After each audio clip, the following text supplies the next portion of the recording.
Hello and welcome to this special edition of Humber News. I'm Tyson Lautenschlager. And I'm Sarah Flores. Today in our Best of Newscast, we will be reviewing the biggest stories to have taken place at Humber this year. Humber College North Campus was struck by a sudden and severe illness this year, sending dozens to hospital and leaving hundreds ill. It was called Norovirus, a highly contagious infection that produces violent vomiting and diarrhea each winter. Humber student Noah Herrick reacts to the college's response. I thought Humber did a real good job emailing the students, communicating, getting the right message out to everyone, saying they're taking the proper precautions and everything. Definitely made me feel a little safer going into the CAF and everything. Indication of a direct cause of the virus, but as a result of its outbreak, many self-serve food stations in the Humber cafeteria were shut down. Also, dozens of hand-free sanitation stations were set up all around campus. The LCBO was not spared from scandal as they recalled all Georgian Bay vodka earlier this year. Reporter Eugenio Guerrero has the story. An empty shelf and a sign in the window is what LCBO customers would have found Friday if they were looking for Georgian Bay vodka. The distillery says the vodka should have gone through one more process. Instead, they went straight to bottling and it was put on store shelves. The company Georgian Bay, who usually produces gin, also produces vodka. Early Friday morning, they announced that they were recalling at least 700 bottles for almost a double of the alcohol percentage in the bottle. On the label, it states it has 40%, but really in this one, it had 80. This mistake has vodka drinker Javon Swabby wondering how that even happens. How do you mess something like that up? If it's 40%, how is it 80%? How do you mess something like that up? The company and the LCBO have confirmed that if you do drink this, you could get sick, although they're not saying what the sickness will be. Claudio Sereno thought the mistake of a higher alcohol percentage could benefit him. You can drink less, half of it, and still get the same effect, which means at the end of the day I'd be saving money because it's 80%. Double the alcohol, so I'll drink less, have more left over. When we explained to him that he wouldn't know the percentage would be higher and that he could get sick, his mood quickly changed. That's a mistake they shouldn't be making. It's not like it's 40% to 45, it's 40 to 80, that's double the alcohol. This student who was enjoying a drink at the Humber College pub Lynx says he would accept a refund. I would want my compensation back because, first of all, I'm not too much of a drinker, so I don't want to get super sick. So I'd want some sort of compensation. Georgian Bay and the LCBO are doing their best to relay information to customers. Anybody who has purchased the bottle is told to return it for a full refund. For Humber News, Eugenio Guerrero. Humber's North Campus had a special guest attend the last President's Lecture of the year. Guest speaker Steph Guthrie spoke out about internet violence and troll culture. Reporter Cassie De Silva was there. Online hate that's directed at you or a group. This past Tuesday, Humber students and faculty were able to attend the last President's Lecture of the school year. The event took place in the 7th semester room in the Ignite Student Center. They were able to hear from Toronto resident Steph Guthrie, who spoke about online violence. I'm here at Humber today to talk about burgeoning online fascist movements and how the violence that is fomenting and being encouraged in those online spaces is bleeding into offline life for people who are marginalized. The lecture was all about redefining online trolling and cyberbullying.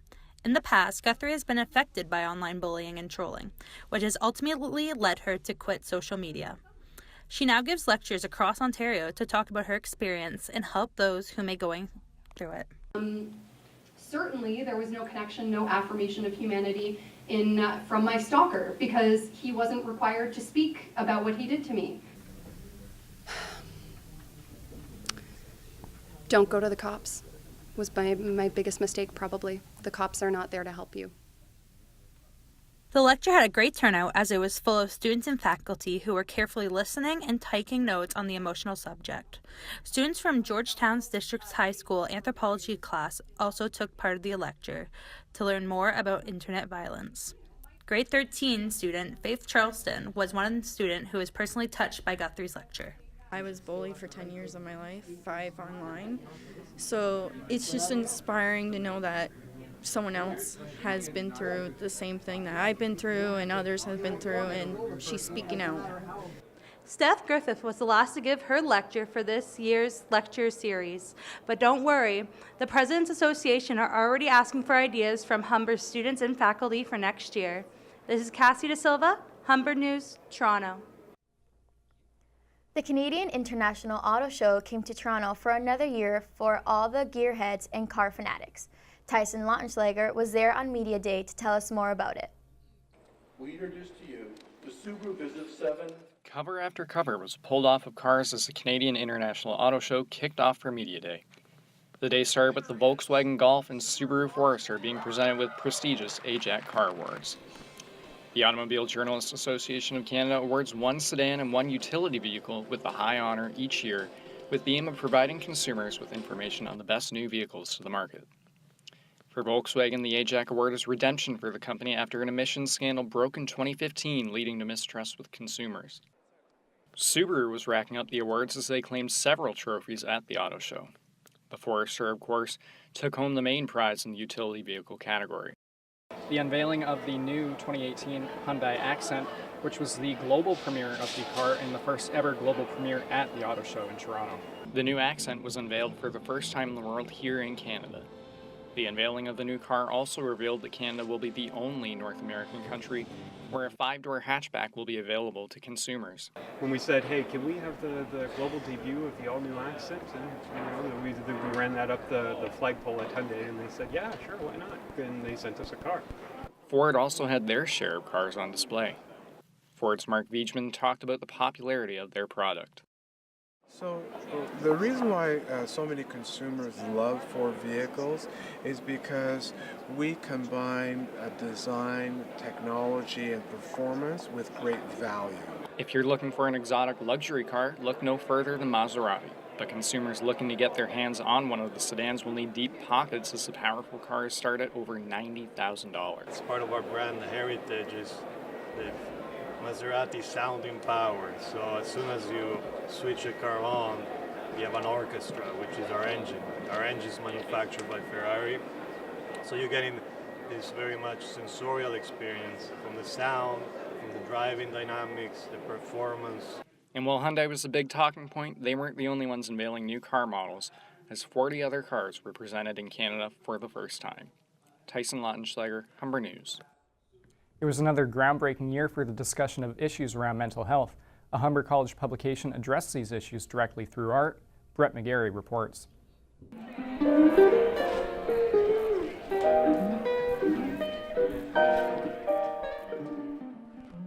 The jazz played and the snow fell softly as the crowd gathered to mark the release of the winter 2016-2017 edition of the Humber Literary Review. Among those rubbing shoulders were literary fans, supporters of the publication, and contributors. This is the first ever themed edition of the publication, focusing around the relationship between mental health and the world of arts. Student and contributor Yeva Lucas had a chance to discuss what she learned interviewing authors Natalie Daly and Kathy Friedman. Art isn't necessarily going to make you any better, but it is going to open you up to who you really are, help you understand that a little bit better, and then also give you a little bit of relief, possibly. Danica Brown of Workman Arts, a supporter of the review, commented on the intersection of mental health and the arts. Everyone needs an outlet, whether you're a cook, whether you play basketball, shoot pool, tell stories with your friends. Everyone needs a way to express themselves. And they need to have sometimes a little help finding out what that is. Everyone's relationship with their arts practice and their mental health is different. The release had a speech and a reading from featured contributors Lisa Walters, a multimedia artist, and Trevor Arkell, who wrote a touching personal essay. Managing editor Megan Strimus highlighted the importance of the theme of the edition and having conversations like these. I think we have been speaking about mental health and the arts for a while now, and so we're joining the conversation and continuing the conversation. You know, every so often we have flare-ups, say with the Bell Talk campaigns and whatnot, but you know, this isn't a campaign, this is life, and it's life for many people on a daily basis. There's never been a more fitting place to have this discussion than the Lakeshore campus of Humber, which was once a psych ward in the 1800s. I'm Brett McGarry, Humber News. You may not know their faces, but would definitely recognize their voices. Humber inducted 7 talented alumni into Radio Humber's Hall of Fame this year. Tyson Lautenschlager reports. Radio Humber held its 10th annual Hall of Fame induction ceremony on Friday night. The night showcased several familiar faces and voices in the radio industry, including Roz Weston, Marilyn Dennis, and even Toronto Maple Leafs podcaster Steve Dangle. Kiss 92.5's Maury Sherman, affectionately known as Damn It Maury, and Adam Wilde were each enshrined, as well as Jazz FM's Brad Barker. Maura Austin, Ryan Doyle, and Amber Pay, who were not in attendance, were also inducted. For Radio Humber, the Hall of Fame induction ceremony is a big deal every year, but this year it's even more special as Radio Humber celebrates its 45th year of production. Jerry Shawman, who has led 3 radio programs at Humber and Guelph Humber over the last 30 years, received the Builders Award for his contributions to Radio Humber. Well, it was very challenging. I guess mostly because, it was doing everything. Doing a little bit of everything. You didn't have the kind of support systems and the staff that you have now. We didn't have the equipment or facilities that we have now. Kiss 92.5 relaunched here in Toronto. Adam Wilde, son of CTV and Chum FM's Marilyn Dennis, grew up surrounded by media his entire life.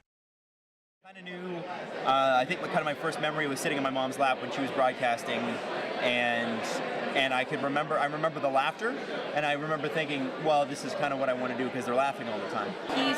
He's always had and been surrounded by both by me and his dad, by journalism, by broadcasting, by announcing. So when he finally told me he was getting into this, I went, well, that's really no surprise. Aside from the ceremony itself, it allowed current Radio Humber students the opportunity to mingle with industry leaders. Tyson Lautenschlager, Humber News. The Harbourfront Centre hosted its annual Workwear Festival with a popular art exhibit in Toronto. This year, Harbourfront was showcasing their 5 winter exhibitions curated by Milan-based architect Alessandro Guerriero. The exhibition was meant to address the different aspects of work from 40 artists, designers, and architects. Harbourfront's Director of Craft and Design, Melanie Egan, says the amount of time put into each piece of work at the exhibit cannot be overlooked. Anybody with a profession, it takes a very long time. It takes you, for example, a very long time to be at this point and then go beyond that point. So some of these things maybe have taken hours and hours, days and days, and maybe some of them months, depending on the amount of stitching that's involved. From the end of winter to the beginning of spring, festival and art lovers were able to find something to suit their needs.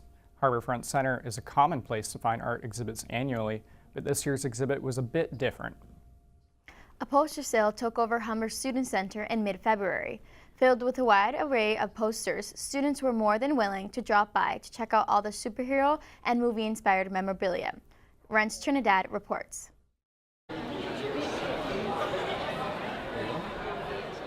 The semi-annual Imaginus poster sale is back at the Humber College North Campus. Once a semester, Imaginus, the largest and oldest poster retailer in Canada, brings their mobile gallery poster sale to the Ignite Student Center, where Humber students can look through a huge variety of posters.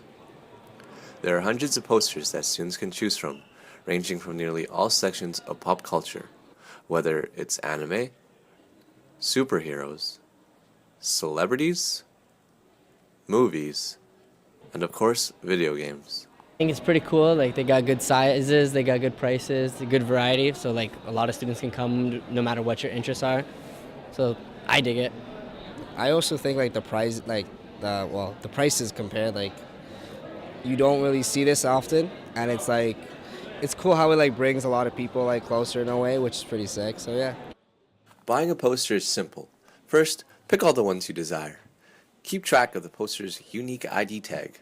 Order forms, as well as nifty red pencils, will be supplied to write down the corresponding name, code, and price of your poster's choosing. After you filled out your yellow form, hand it in to one of the Imaginus staff. Thanks to the company's large stock of prints, not all posters will make its way to the Student Center. It's different each year based on supply and demand, so if you see a poster you like, nab it. This is the second time they come around, and I really like some of the artwork that they had. Unfortunately, they don't have it this time, but I like it because they have unique stuff that I would like to get. The sale only lasts for 2 days, so come on down before it's too late. The next event to take place in Humber Student Center is Valentine's Day Movie Watch, which will take place February 14th at 6:30 p.m. And in case you missed this week's poster sale, you're going to have to wait all the way until next semester. Rents Trinidad, Humber News. The Humber Hawks women's basketball team went undefeated at home this season. The February 12th game was no different as the Hawks won by a landslide against the Cambrian Golden Shields at the Humber Athletic Center. Omar Jaber reports. For their third consecutive season, the Humber women's basketball team remains unbeaten at home. Forward Atisa Kronk was honored before the game for playing her first match of the season after recovering from a recurring knee injury that she has been suffering from for the past 5 years. She credits much of her perseverance to the love and support she's received from the team as well as the coaching staff. I mean, I've spent most of my 5 years unfortunately being injured. I've actually only had 2 seasons fully without injury, but Cambrian College fell behind by a crushing 41 points in the first half and has lost their 10th straight game. Star forward Chiyoma Oriua secured their win with her first double-double of the season in front of her home crowd. This is a huge accomplishment for the 5-year veteran who has faced her fair share of adversity both on and off the court. And last year winning nationals was a great experience, especially since that was the year that I actually came back from having my child. So it was great to get reconnected with the team again. Despite this being the last time these two will lace up and play an actual game on Humber hardwood, they both plan on playing a huge role moving forward I'll forever support with the Humber. team. All the time. All the time. I'll always be here, every game. With a final score of 108-35, the Humberhawks improved to 16-0 on the season. They now find themselves taking on St. Clair February 18th for what will surely be an exciting doubleheader weekend in Windsor to wrap up the regular season. For Humber News Toronto, I'm Omar Jaber. March 22nd marks the one-year anniversary of the death of former Mayor Rob Ford.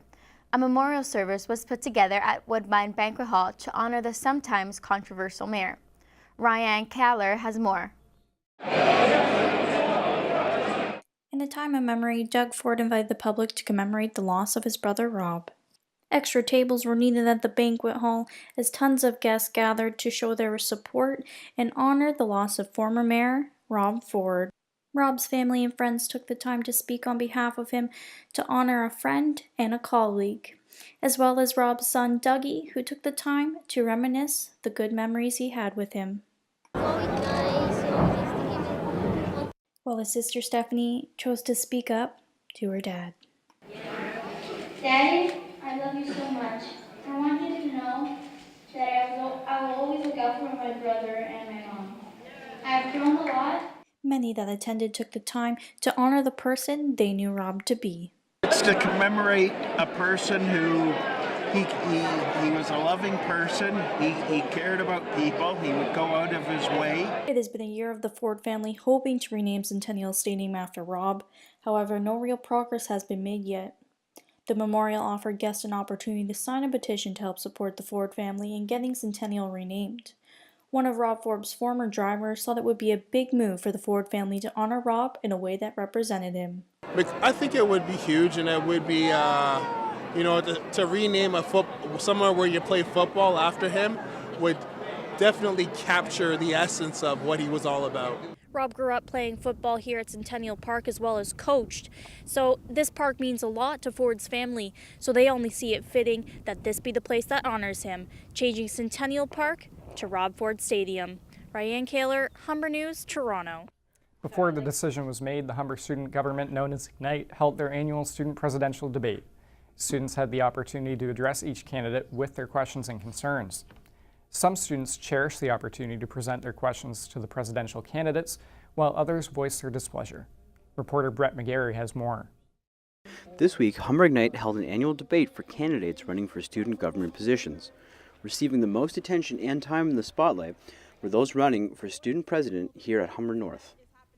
Students heard from all 4 candidates: Deandra Manteg, Lance Constantine, Ryan Watt, and Maha Jackson. A common thread that ran through the speeches were actions speaking louder than words and accountability from elected members of Ignite. I don't talk, I act.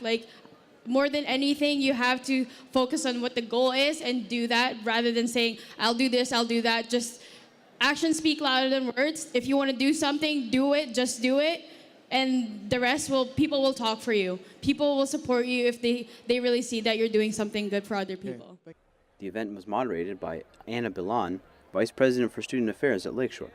I don't I think that 3 hours is enough to address every single student concern, and every student had an opportunity to voice their concern in front of the mic. So the students who really wanted to voice it, they actually came and asked questions, which was very wonderful. We had a lot of participation today. And hear from students they did. Many came up to the microphone to voice their concerns. One of those students was second-year business student Amelia Savoy. A lot of the candidates were weren't very detail oriented at all, which I found a little bit strange. But other than that, a lot of the candidates are really strong, and I think we have a lot more involvement at Humber right now, which is really great, and it's a good step forward. One of the most vocal students in the crowd was current student Vice President Amor Abdul Rahim. And I want to know to the candidates, I want to grill them, I want to know every single thing about them. This is a paid position.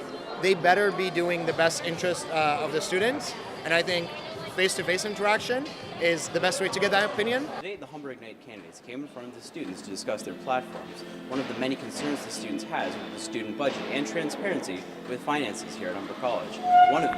One of which being spending thousands of dollars on this new Ignite sign. Who will prevail? We'll find out. I'm Brett McGarry, Humber News. The annual Roll Up the Rim promotion has returned to Tim Hortons, but this time with a twist. Tim Hortons introduced an opportunity for customers to win grand prizes entirely online through Twitter and Instagram. Jason Ramproop has more. Ever wanted to turn a warm coffee worth $2 into a $25,000 car? Well, with this year's Roll Up the Rim contest, it might not be as far-fetched as it sounds. Starting from February of each year, Tim Hortons hosts a contest where prizes can be won exclusively by, as the name suggests, rolling the rims of randomly selected cups of coffee. A morning coffee from Tim Hortons could have you feeling better, especially if it comes printed with the word "win" on it. I've won free coffees a couple of times. Yeah, I feel exciting having a free coffee. Although there's always a chance at striking the jackpot, Humber student John Johnson says it's unreasonable to buy coffee purely for the prize. Yeah, it's like a bonus if you do anything, but some people I know who just go out of their way to just buy coffee because they want to win it. Like I have a buddy who Snapchats every time he loses and every time he wins, and out of 34, he's won maybe 2. The contest, which is created to boost sales, is held for a little over a month and advertises many rewards, including the highly sought-after but elusive Honda Civic, LG TV, and prepaid Visa. What most consumers don't know, however, is the easy, accessible online portion of the Roll Up the Rim campaign. Through their use of their Twitter and Instagram handles, Tim Hortons offers another, more versatile way of partaking and perhaps winning in their contest. To be eligible, consumers must follow Tim Hortons on either Instagram or Twitter, reply to their weekly contest questions that include the hashtag #RollUpTheRim. Ashira Amari admits she doesn't know about the online contest but is willing to dabble into it. Online should be it's good. It seems cool, but I don't know. After using it, then I'll know. Unlike the multitude of prizes available in the original Roll Up the Rim, the online portion will only be awarding winners with a $100 Tim Hortons gift card, which isn't bad considering the purchase is not required. With the introduction of the Boost mobile app, customers can place their order on the fly and pick it up without waiting at those endless lineups. The app isn't a Tim Hortons exclusive, it also works with other food chains like McDonald's and Burger King.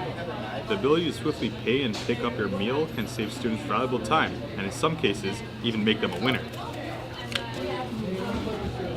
Unfortunately for me, I'm not one of those guys. I'm Jason Ramroop, Humber News.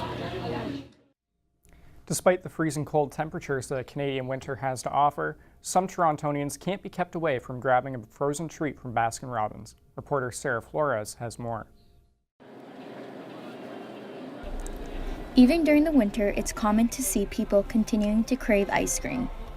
The Keelan Lawrence Baskin Robbins remains open for their customers all year round, despite the below zero temperatures. Baskin Robbins manager Chantel Samaniego has seen how the winter weather has affected the overall business of the store.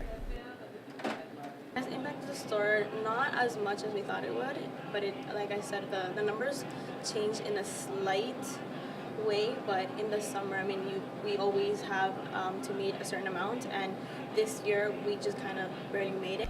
Baskin Robbins is known for their many ice cream flavors, but their cake orders manage to keep them busy during the winter. Our cakes is what keeps us going, keeps us up there, but we've never had anything under what we used to make for the year before. Founders Irv Robbins and Burt Baskin introduced the first 31 flavors to customers, so there was a flavor for every month. Loyal customer Stephanie Williams didn't mind stopping by to get her ice cream fix. I believe that ice cream is an all-year event, any day of the year. Really? Even on a day that's super cold? -30, +30, I can do it. It's exciting. Baskin Robbins has many locations in the GTA, one of them being in Woodbine Centre. Since this store is located inside a mall, many customers are more willing to get their ice creams here than at the Keelan Lawrence Plaza. Regardless if it's -13 or hot and sunny skies during the summer season, loyal Baskin Robbins customers come whether it's in the Baskin Robbins in a mall or in a store itself. Humber News, Sarah Flores. Humber College's Lakeshore campus held a dog fair at Colonel Samuel Smith Park. Dog owners from the GTA came out to win prizes, network, and enjoy the sunny day with their furry friends. Michelle Halim reports. The Humber Dog Squad is a team of 9 ambitious and professional event management students at Humber College. Today, students from the Humber College Event Management Program are hosting the Pups for Pups Community Dog Fair at Lakeshore campus. They have been asked to create an off-campus event that will reflect the skills learned over the course of the one-year postgraduate program at Humber. Their goal for this event is to combine the diverse backgrounds and experiences of each group member to create a memorable event for current and future pet owners while raising funds for 2 charities. So we're fundraising for the Etobicoke Humane Society and the Humber Scholarship Fund. I'm part of the event organizer, so we don't necessarily have a role on hand today. We're kind of like all hands on deck. The event included pet vendors from around the city like Barf Bento, which is a raw pet food delivery service. So what we do is that we eliminate that. We make it affordable and convenient, because then the owner doesn't need to touch the meat at all. They just take one of these containers, put it into the dog bowl, and then the dogs will eat it. Vivian Wong and Ben Martin are the founders of Barf Bento, and they portion, cater, and deliver to dog owners around the GTA. The Etobicoke Humane Society brought dogs to the event so they could potentially find a new home. This is Boss. He is a 3-year-old rescue from Greece. He's one of our international rescues. He came a few weeks ago. He's a street dog from Greece. The fair opened doors for independent vendors, dog adoption opportunities, and prizes for pet owners. Michelle Halim, Humber News, Toronto. That's it for this special edition of Humber News. You can head to humbernews.ca to check out more great stories. I'm Tyson Lautenschlager. And I'm Sarah Flores. Thanks for watching.